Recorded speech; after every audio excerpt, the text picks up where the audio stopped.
Bonjour à tous et bienvenue sur La Prod. Aujourd'hui, petite vidéo réaction par rapport à l'article 13. En effet, on a été mandaté, comme beaucoup d'autres youtubeurs, directement par YouTube, qui nous demandent tout simplement de faire une vidéo pour faire réagir les gens vis-à-vis de cet article de loi qui va passer. Cet article de loi qui va malheureusement bloquer beaucoup de youtubeurs, beaucoup de jeunes créateurs qui aimeraient se lancer et faire ce qui leur plaît. On va vous expliquer à travers cette vidéo ce qu'il en est de cet article.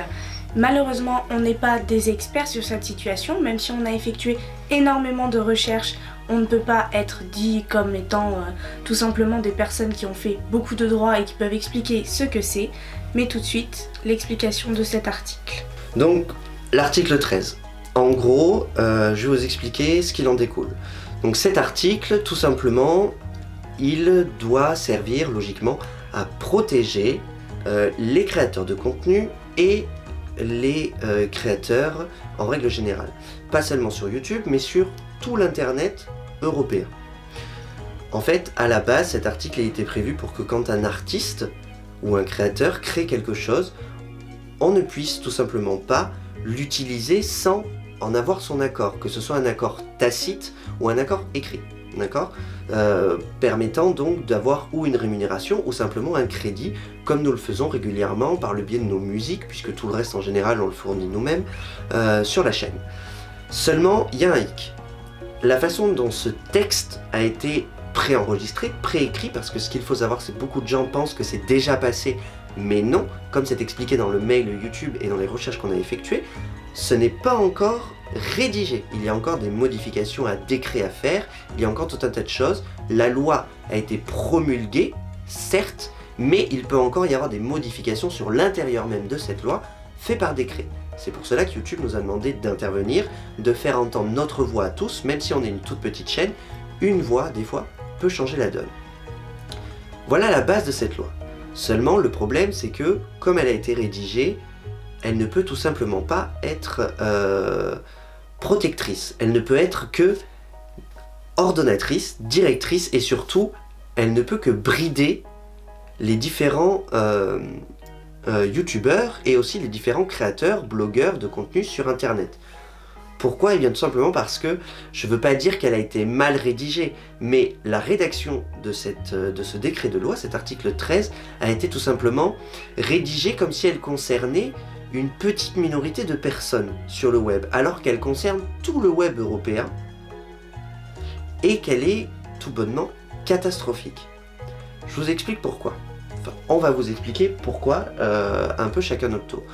Moi, je vais vous parler par exemple d'un plateau de studio, comme nous on a. Aujourd'hui, vous devez être surpris, le plateau, il est très vide, il y a 2 rideaux, un tableau. Pourquoi ? Parce en faisant ça, on vous montre ce que sera le YouTube de demain si cette loi passe. Donc vous voyez ma tasse dans laquelle je bois mon café actuellement, elle est vide, elle est neutre. Nos vêtements sont des vêtements sans aucune marque. Pourquoi ? Parce que si cette loi passe, c'est impossible de remettre une marque dans son studio, ne serait-ce qu'à titre illustratif ou à titre simplement d'embellissement de notre décor.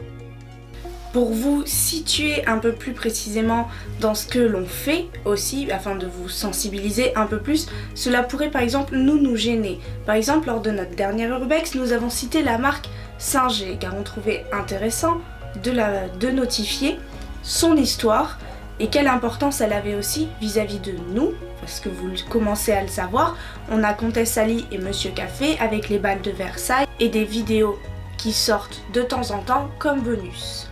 Cette utilisation de marque-là n'est, selon l'article 13, pas autorisée, car nous n'avons pas un contrat qui signifie que Singer est d'accord pour qu'on parle de leur marque. Toutefois, ça représente quand même une pub pour Singer sans rémunération de notre part. Vis-à-vis de cette loi, notre vidéo pourrait être bloquée, tout simplement, et ne plus être visible dans l'Union européenne ou dans quelconque pays que ce soit. Cet article numéro 13 va bloquer aussi le monde de YouTube, car il faut savoir qu'il y a plus de 400 heures qui sont uploadées de vidéos en seulement 1 heure, que YouTube n'a pas assez d'effectifs pour embaucher autant de monde pour vérifier que tiens là dans son décor il y a une marque, tient là dans son truc, il cite une marque alors qu'il n'a pas le droit, il n'a pas de contrat, ça va bloquer des centaines de milliers de vidéos par jour qui ne pourront être analysées que sur des mois, voire des années, et que malheureusement, vous risquez de perdre votre plaisir de divertissement et vous risquez de tomber face à la monotonie de la télé, des décors complètement neutres, sans âme, sans visage. On ne pourra pas vous parler de ce qu'on aime, on ne pourra pas vous dire ce qu'on aime, parce que si jamais on a le malheur de citer la marque, malheureusement, on sera automatiquement striké. Si un jour on veut vous faire un nouveau setup sur notre matériel vidéo pour vous aider si jamais vous voulez vous lancer dans cet univers créatif, malheureusement ce ne sera plus possible. Effectivement, il faut savoir que à l'heure actuelle, ce décret en fait, techniquement, il est même pas applicable. Et pas seulement pour YouTube, mais pour toutes les plateformes. Facebook en fait partie. Savoir que aujourd'hui, comment fonctionne YouTube? YouTube a un robot qui s'appelle Content ID, qui a été mis en place sur l'année fin 2017, début 2018. Les gens qui ont fait ce décret se sont basés sur le fait que ça ne changera rien puisque le robot YouTube faisait déjà le travail de l'article 13. En l'occurrence, non. Quand on fait un peu de recherche, et même YouTube vous informe du procédé de ce robot, il n'est pas en 100% automatique. Qu'est-ce que c'est que ce robot Content ID qui embête déjà un certain nombre de personnes? C'est tout simplement un robot mis en place par YouTube qui permet aux différentes enseignes, via un enregistrement préalable, de cibler certains mots-clés, certaines musiques sur les vidéos de créateurs comme nous. Mais en aucun cas, il ne sait différencier une vidéo libre de droit d'une vidéo non libre de droit. Et je veux dire, ça paraît logique. À ce moment-là, il faudrait carrément une intelligence artificielle avec des serveurs permettant l'enregistrement de toutes les données mondiales. Donc vous imaginez, ce sont des trilliards et des trilliards de données, d'accord? Ça fait, pour vous dire, aujourd'hui, à l'heure actuelle, avec ce qu'on a comme serveurs dans le monde pour Internet, c'est aussi une cause du réchauffement climatique, tellement ces serveurs sont gros, puissants et chauffent. Donc c'est tout bonnement impossible. Voilà pourquoi YouTube ne peut tout simplement pas. YouTube ne peut pas engager 10 milliards de personnes simplement pour passer leur journée à bloquer et débloquer des vidéos. Impossible. Et YouTube ne peut pas formater un tel robot. C'est impossible. Ou alors, dans 15 ans. Aujourd'hui, c'est pas possible. Donc aujourd'hui, qu'est-ce qui se passe si cette loi passe? C'est tout simplement l'effondrement de YouTube. Et on parle même pas de passer sur le modèle américain. Beaucoup de gens disent oui, ça va nous permettre, au pire, on va passer sur le modèle américain. C'est-à-dire que on va se faire sponsoriser parce que notre vidéo va être démonétisée. Donc on va se faire sponsoriser, on va être payé par la marque. Mais non, là il ne s'agit pas de démonétisation, il s'agit de blocage total. Donc là, c'est-à-dire la vidéo ne sera même plus accessible. Les seuls endroits où elles seront accessibles, et encore, c'est sur les plateformes dites payantes. Aujourd'hui, à l'heure actuelle, des youtubeurs comme nous, avec même pas encore 1000 abonnés, on ne peut pas tout simplement demander l'autorisation à des centaines et des centaines de marques à chaque fois que l'on filme quelque chose. Vous imaginez un peu le travail. Vous nous voyez aller téléphoner à l'entreprise Singer aux États-Unis, aller leur demander tout de suite, là maintenant, alors qu'on est tout petit, un accord. Personne ne va nous répondre. Notre mail va tomber dans le néant.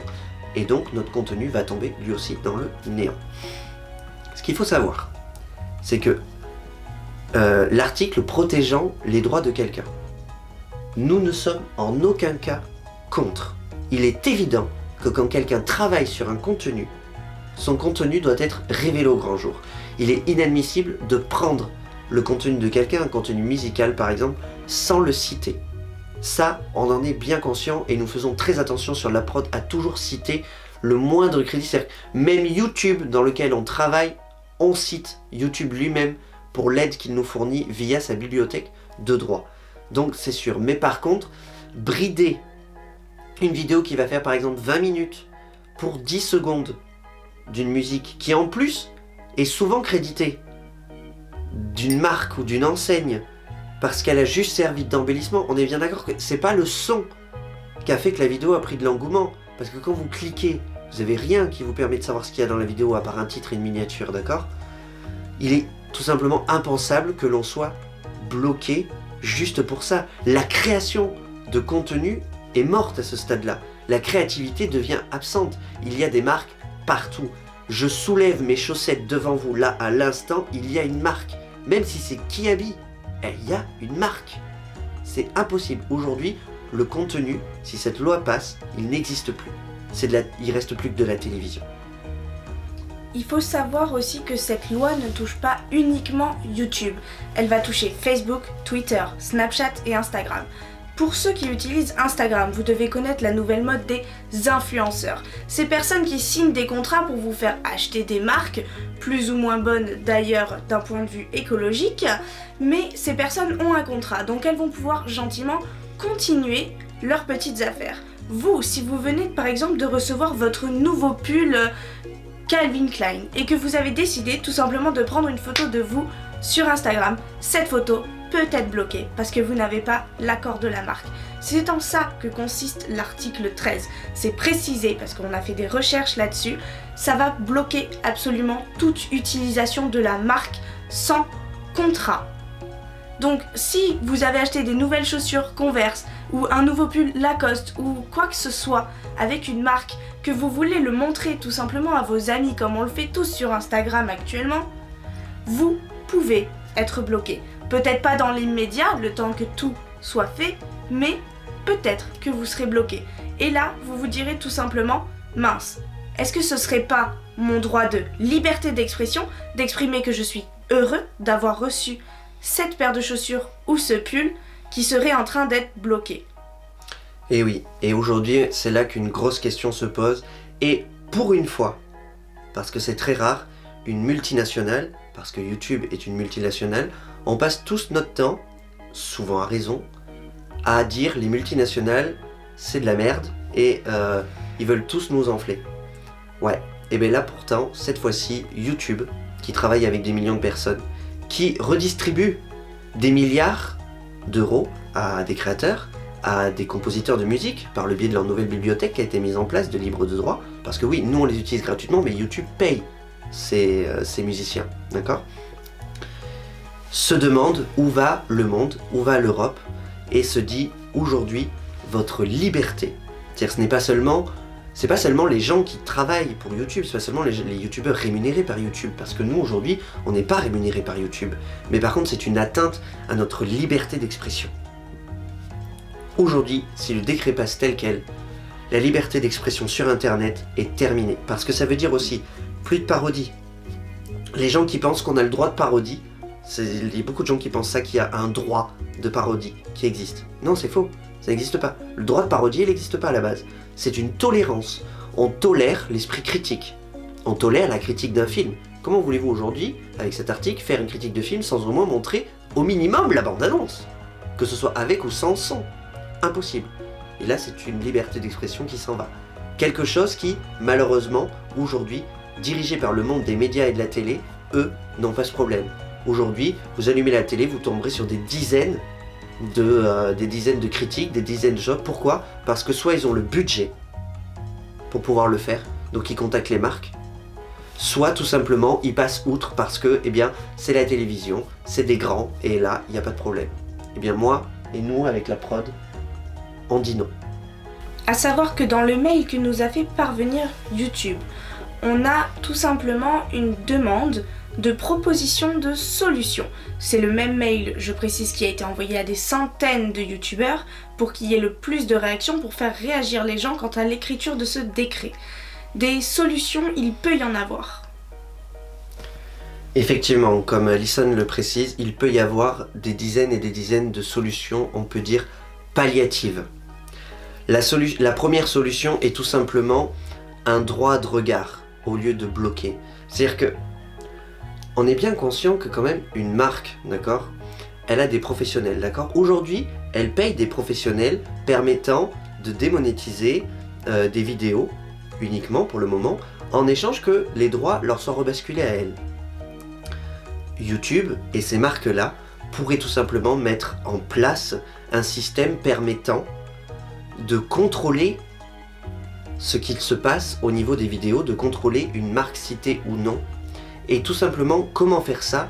Eh bien, en remettant la responsabilité sur les créateurs de contenu Et ça, c'est une chose très importante. Vous êtes créateur, vous êtes créatif, vous devez avoir conscience de ce que vous dites, vous devez être responsable sur ce que vous dites et sur ce que vous présentez. Vous avez décidé de parler d'une marque, c'est en votre âme et conscience que vous devez en parler. C'est tout. Et il pourrait y avoir des catégories mises en place par YouTube, à l'instar des bibliothèques, permettant au moins d'avoir un contact, ne serait-ce qu'un mail. Alors oui, ça va peut-être faire chier les marques, hein, parce qu'ils vont recevoir des centaines de mails de demandes par jour. Mais, eh bien, ils veulent un contrôle. Il faut qu'ils s'investissent eux aussi, parce que leurs produits migration en parlent. C'est qu'on les achète la plupart du temps. Donc il faut qu'ils s'investissent, il faut qu'ils demandent. Ils le font, hein, dès qu'un youtubeur a plus de 2000 abonnés, les entreprises elles vont vers eux, souvent. Ou alors les gens les démarchent et récupèrent un partenariat.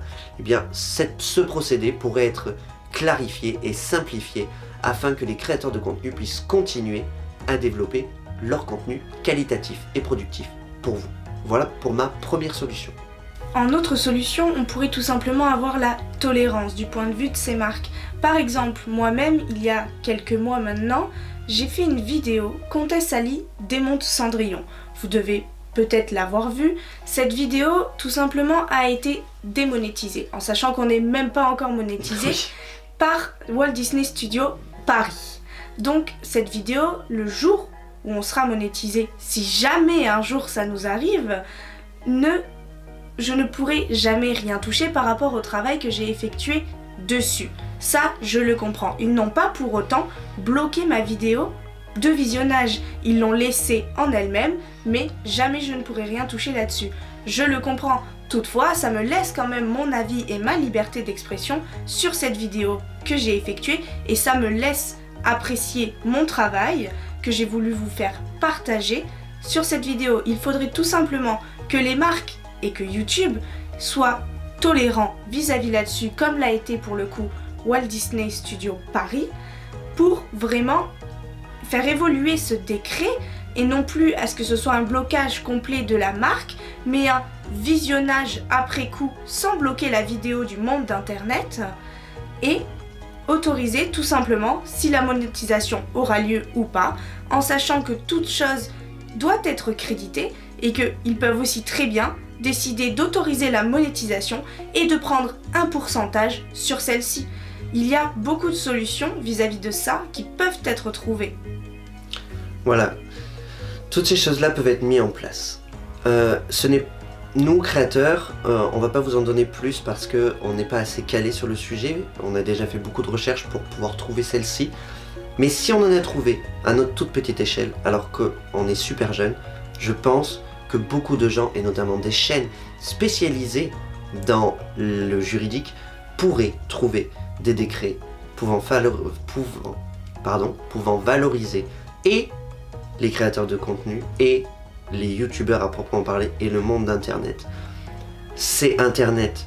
Le jour où internet a été créé, on s'est dit aujourd'hui tout est possible, aujourd'hui notre liberté augmente et notre liberté d'expression tellement bridée dans nos différents pays, c'est tellement impossible aujourd'hui, on le voit avec toutes les manifestations, d'aller dans la rue et de simplement donner son avis, c'est impossible, aujourd'hui ça n'existe plus, nous sommes tellement nombreux, tellement critiques. Internet est l'un des derniers moyens de communication sensible et libre. Et je dis bien libre. Aujourd'hui, il faut que nous fassions entendre notre voix. Nous avons le hashtag Save Your Internet permettant d'aider YouTube à contrecarrer cette loi.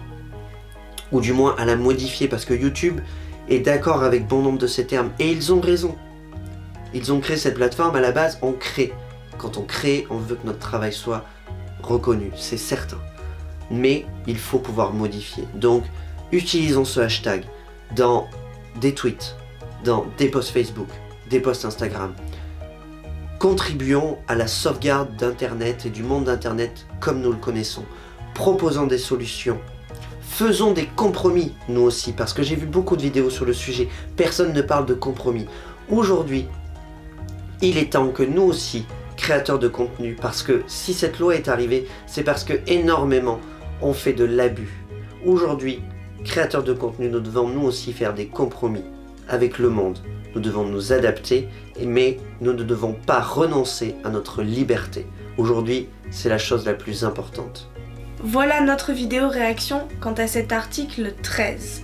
Vous allez remarquer peut-être une petite diminution de vidéos sur la chaîne suite à cela, tout simplement parce que nous devons faire plus attention à ce que nous utilisons et nous devons modifier certains de nos décors sur lesquels des marques peuvent apparaître, afin de nous protéger nous-mêmes et de pouvoir toujours vous proposer notre contenu avec cette même qualité et sans retard fulgurant. Car la prod ne va pas s'arrêter là. Aujourd'hui, nous nous battons et nous nous battrons toujours. Et on vous dit à très vite sur la prod. Tchuss. Tchuss.